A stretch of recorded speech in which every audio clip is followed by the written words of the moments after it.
అందరికీ నమస్కారం. మనందరం చాలాసార్లు చూస్తుంటాం గదా, టీవీలో బంగారం ధర భారీగా పడిపోయిందని స్క్రోలింగ్ వస్తుంటుంది.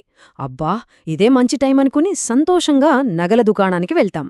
కానీ తీరా అక్కడికి వెళ్ళి రేటు చూస్తే ఏ మార్పు ఉండదు. ఏంటిది అనిపిస్తుంది. అసలీ టీవీ రేటుకి మన షాప్ రేటుకి ఎందుకింత తేడా వస్తోంది? ఈ గందరగోళం వెనుక ఉన్న అసలు కథేంటో ఈరోజు చూద్దాం. అవును, ఇదే కదా అసలు పాయింట్. టీవీలో ఒకటి చూపిస్తే షాప్లో ఇంకో రేటుంటుంది. ఎందుకని? సింపుల్గా చెప్పాలంటే టీవీలో కనిపించేది కాగితం బంగారం, మనం కొనేది నిజమైన బంగారం. ఈ రెండింటి మధ్య ఉన్న తేడా ఏంటో ఇప్పుడు స్టెప్ బై స్టెప్ అర్థం చేసుకుందాం. సరే, ఈరోజు మనం ఏమేం మాట్లాడుకోబోతున్నామో ఓసారి చూద్దాం. ముందుగా బంగారం మార్కెట్లో ఉండే రెండు వేర్వేరు ప్రపంచాలేంటో చూద్దాం. ఆ తర్వాత ఈ పేపర్ గోల్డ్, ఫిజికల్ గోల్డ్ కదేంటో తెలుసుకుందాం. చివరిగా ఒక కస్టమర్గా మనం ఏం జాగ్రత్తలు తీసుకోవాలి, మంచి ఇన్వెస్ట్మెంట్ ఆప్షన్స్ ఏమున్నాయో కూడా చర్చిద్దాం. ఓకే, ఇప్పుడు అసలు విషయంలోకి వద్దాం. మనం అనుకున్నట్టు బంగారం మార్కెట్ అంటే అంత ఒకటే కాదు. ఇందులో రెండున్నాయి, అచ్చంగా రెండు వేర్వేరు ప్రపంచాలన్నమాట. ఒకటి మనం టీవీలో, న్యూస్లో చూసే పేపర్ గోల్డ్. రెండోది మనం నగల షాపుకు వెళ్ళి చేత్తో పట్టుకుని చూసి కొనే ఫిజికల్ గోల్డ్. ఈ రెండింటికీ మధ్య ఉన్న తేడా అర్థం కాకపోవడం వల్లే మనకి కన్ఫ్యూజన్ వస్తుంది. రైట్, ఇక్కడ స్క్రీన్ మీద చూడండి. ఈ రెండింటి మధ్య తేడా ఎంత క్లియర్గా ఉందో. ఎడమవైపు ఉన్నది పేపర్ గోల్డ్, అంటే ఎంసీఎక్స్ లాంటి ఆన్లైన్ ప్లాట్ఫామ్స్లో ట్రేడ్ అయ్యే ఫ్యూచర్స్ కాంట్రాక్ట్లు. సింపుల్గా చెప్పాలంటే భవిష్యత్తులో ఒక రేటుకి బంగారం కొంటా, అమ్ముతా అని చేసుకునే డీల్స్ అనమాట. దీనిమీద ట్రేడింగ్ ట్యాక్స్ల ప్రభావం ఉంటుంది. ఇక కుడివైపు చూడండి, ఇది ఫిజికల్ గోల్డ్, అంటే మనం కొనే నగలు, బిస్కెట్లు. దీని రేటును అంతర్జాతీయ ధర, $రూపాయి మారకం, మన ప్రభుత్వం వేసే దిగుమతి పన్నులు ఇవన్నీ డిసైడ్ చేస్తాయి. సరే, ముందుగా ఈ పేపర్ గోల్డ్ మాయాజాలమేంటో చూద్దాం. ఎంసీఎక్స్ అంటే మల్టీ కమోడిటీ ఎక్స్చేంజ్. ఇదొక పెద్ద ఆన్లైన్ మార్కెట్ లాంటిది. ఇక్కడ బంగారం నిజంగా చేతులు మారదు. కేవలం భవిష్యత్లో ధర పెరుగుతుందా, తగ్గుతుందా అని అంచనాలు వేసి కాంట్రాక్ట్లు కొంటారు, అమ్ముతారు. అంతా డిజిటల్ అన్నమాట. అందుకే దీన్ని పేపర్ గోల్డ్ అంటారు. రీసెంట్గా మనల్ని కన్ఫ్యూజ్ చేసిన విషయం ఇదే. 2026 బడ్జెట్లో ప్రభుత్వం ట్రేడింగ్ మీద ట్యాక్స్ పెంచింది. కానీ ఇక్కడ మనం గుర్తుంచుకోవాల్సిన విషయం ఏంటంటే, ఈ ట్యాక్స్ కేవలం ఎంసీఎక్స్లో జరిగే పేపర్ గోల్డ్ ట్రేడింగ్కు మాత్రమే వర్తిస్తుంది. మనం షాపుల్లో కొనే అసలైన బంగారం మీద కాదు. అందుకే టీవీలో రేటు పడిపోయినా మన షాపులో రేటు మాత్రం అలాగే ఉండిపోయింది. ఇప్పుడు ఈ టేబుల్ చూడండి. అసలు కథంతా ఇక్కడే ఉంది. బడ్జెట్లో ఎస్టీటీ అంటే సెక్యూరిటీ లావాదేవీల పన్నును ఎలా పెంచారో క్లియర్గా ఉంది.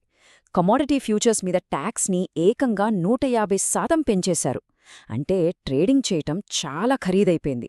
దీంతో ట్రేడర్లందరూ అమ్మో, ఇంత ట్యాక్స్ కట్టలేం అనుకుని వాళ్ల దగ్గరున్న గోల్డ్ కాంట్రాక్ట్లని అమ్మేయడం మొదలుపెట్టారు. దాని ఎఫెక్టే ఇది. ట్రేడర్లు అందరూ ఒకేసారి అమ్మకాలకు దిగటంతో ఎంసీఎక్స్లో ఏప్రిల్ 2026 గోల్డ్ ఫ్యూచర్స్ ధర ఏకంగా 6-9% పడిపోయింది. న్యూస్ ఛానల్స్ అన్నీ బంగారం ధర కుప్పకూలింది అని బ్రేకింగ్ న్యూస్ వేశాయి. కానీ అది ఫ్యూచర్స్ మార్కెట్ ధర అని వాళ్లు చెప్పలేదు, మనం గమనించలేదు. ఓకే, ఇప్పటివరకు పేపర్ గోల్డ్ కథ చూసాం. మరి మనం కొనే ఫిజికల్ గోల్డ్ సంగతేంటి? దీని ధరను నిర్ణయించేది ఎవరు?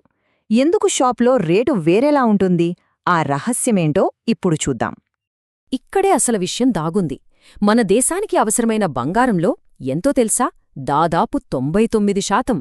అవును, 99% బంగారాన్ని మనం వేరే దేశాల నుంచి దిగుమతి చేసుకుంటాం. దీని అర్థమేంటి? మన షాపుల్లో అమ్మే బంగారం ధర మన దేశంలో జరిగే ట్రేడింగ్పై కాదు, గ్లోబల్ మార్కెట్పై ఆధారపడి ఉంటుంది. మరి ఆ గ్లోబల్ ఫ్యాక్టర్స్ ఏంటి? ఇక్కడ చూడండి. మొదటిది లండన్లో నిర్ణయించబడే అంతర్జాతీయ బంగారం ధర. రెండోది డాలర్తో మన రూపాయి మారకం విలువ. రూపాయి పడిపోతే బంగారం ధర పెరిగిపోతుంది. మూడోది చాలా ముఖ్యమైనది, ప్రభుత్వం దిగుమతి మీద వేసే కస్టమ్స్ డ్యూటీ. ఇక ఫైనల్గా మన లోకల్ జ్యువెలర్స్ అసోసియేషన్స్ ఆ రోజుకి ఫిక్స్ చేసే రేటు. ఇవన్నీ కలిస్తేనే మనకు షాప్లో కనిపించే ఫైనల్ రేట్ అన్నమాట. సరే, ఈ లెక్కలన్నీ బానే ఉన్నాయి. కానీ ఒక కస్టమర్గా మనం షాప్కి వెళ్ళినప్పుడు మోసపోకుండా ఉండాలంటే ఏం చేయాలి? మన బిల్లును ఎలా చెక్ చేసుకోవాలి? ఇప్పుడు కొన్ని ప్రాక్టికల్ టిప్స్ చూద్దాం. షాపులో బిల్లు చూసి కంగారు పడక్కర్లేదు. దాన్ని అర్థం చేసుకోవడం చాలా సింపుల్. ఫస్ట్ మీరు కొన్న బంగారం బరువుకి ఆ రోజు రేటుని లెక్కిస్తారు. దానికి మేకింగ్ ఛార్జీలు అంటే తయారు చేయడానికయ్యే ఖర్చు, ఇంకా తరుగు అంటే వేస్టేజ్ కలుపుతారు. ఆ వచ్చిన టోటల్ అమౌంట్ మీద 3% జీఎస్టీలేస్తారు. ఇవన్నీ కలిపితే వచ్చేదే ఫైనల్ బిల్లు. గుర్తుంచుకోండి, మేకింగ్ ఛార్జీలు, తరుగు విషయంలో బేరమాడే హక్కు మనకుంటుంది. ఇంకో చాలా ఇంపార్టెంట్ విషయం, బంగారం కొనేటప్పుడు హెచ్యుఐడి నంబర్ తప్పకుండా చెక్ చేయాలి. ఇది ప్రతి నగల మీద ఉండే ఒక 6 అంకెల ఆల్ఫన్యూమరిక్ కోడ్, మన ఆధార్ నంబర్ లాంటిదన్నమాట. ఇది మనం కొన్న బంగారం స్వచ్ఛమైనదని ప్రభుత్వమిచ్చే గ్యారంటీ.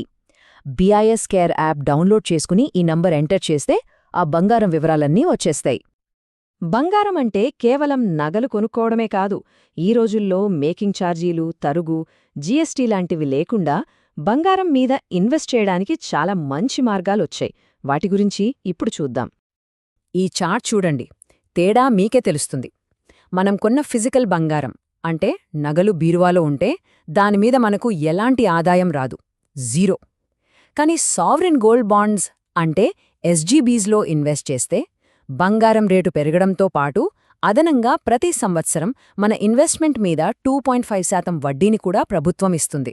డబుల్ బెనిఫిట్ అన్నమాట. ఎస్జీబీలు ఎందుకు బెస్ట్ ఆప్షనో ఇక్కడ చూడండి. వీటిని జారీ చేసేది ప్రభుత్వమే కాబట్టి 100% భద్రత. ఏటా 2.5% వడ్డీ వస్తుంది. మేకింగ్ ఛార్జీలు, తరుగు లాంటి నష్టాలుండవు. దొంగల భయం లేదు. లాకర్లో పెట్టే ఖర్చు లేదు. అన్నింటికన్నా పెద్ద బెనిఫిట్ ఏంటంటే మెచ్యూరిటీ టైంలో వచ్చిన లాభం మీద ఒక్క రూపాయి కూడా ట్యాక్స్ కట్టక్కర్లేదు.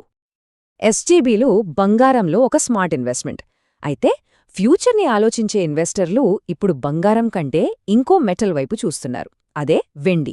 చాలామంది ఇప్పుడు వెండిని వైట్ గోల్డ్ అని పిలుస్తున్నారు. ఎందుకంటే సోలార్ ప్యానెల్స్, ఎలక్ట్రిక్ కార్లు, 5G టెక్నాలజీ వీటన్నింటిలో వెండి వాడకం విపరీతంగా పెరుగుతోంది.